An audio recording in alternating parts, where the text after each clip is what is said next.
What's up there guys, it's Boxing Lowdown and I'm back here with another video now. Don't forget to like, share and subscribe. Feel free to drop a comment if you like and I'll happily get back to you. Now, what a weekend we just had of boxing, man, both here in the UK and overseas. I want to talk about in this video, first of all, Josh Kelly and David Avanesian. I did a post-fight video already on this channel and many of you guys would have seen it already, but I just wanted to elaborate a bit more on it. And first defeat for Josh Kelly in his career. You know, it was a very tough fight for him, man. I mean, he started off very well and he was winning the early rounds against Avanesian, but then he got a bad cut on the back of his head, and then he also got cut above the eye as well, and Avanesian was starting to apply pressure even earlier than I thought it would be, because I knew that the early rounds Josh Kelly was going to be sharp. He looked tremendously focused at the weigh-in. He looked fantastic. He put everything into this fight, man. There's no doubt about it. So I knew that the earlier rounds he was going to be sharp. He was going to outbox Avanesian, but I just predicted that later on the pressure would tell and he would get to him and stop him late.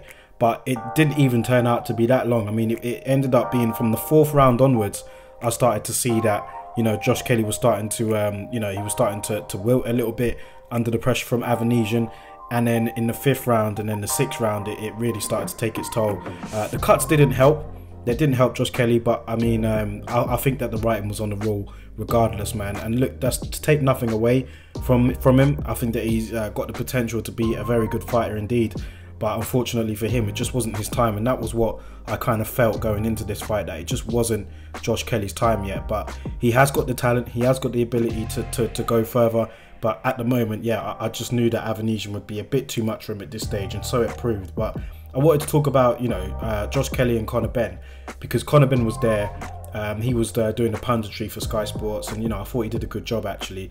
And you know, there's been talk about that fight being made. Apparently, if Josh Kelly was to win last night, well, not last night, it was Saturday, this is Monday today, but if Josh Kelly was to win on Saturday night, then they would have really put the wheels in motion for him and Conor Benn to fight later on in the year. That's if Conor Benn beat Samuel Vargas in April.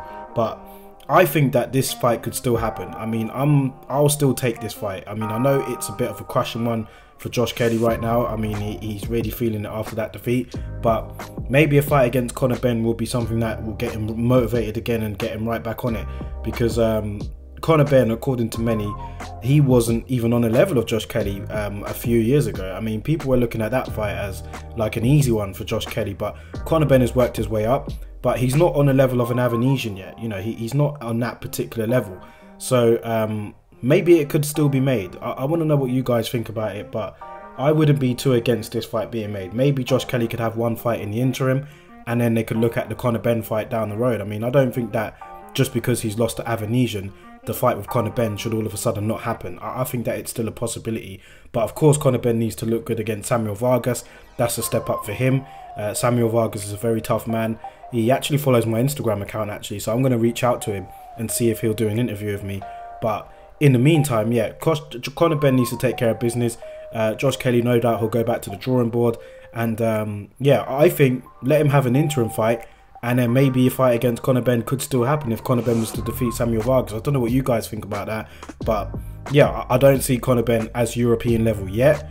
I think he can get there as well, but I think, yeah, why not put these two in? They can still fight. Do you know what I mean? There's been instances in the past where a fight was due to be made, and then there was like an interim fight in between, and one of the fighters lost, and then all of a sudden that scuppered the big fight, but it never actually happened. I mean, I'm thinking about right now, Zab Judah, when he was due to fight Floyd Mayweather, he fought Carlos Baldomir, and he lost that fight against Baldomir, but he still went on to fight Mayweather anyway.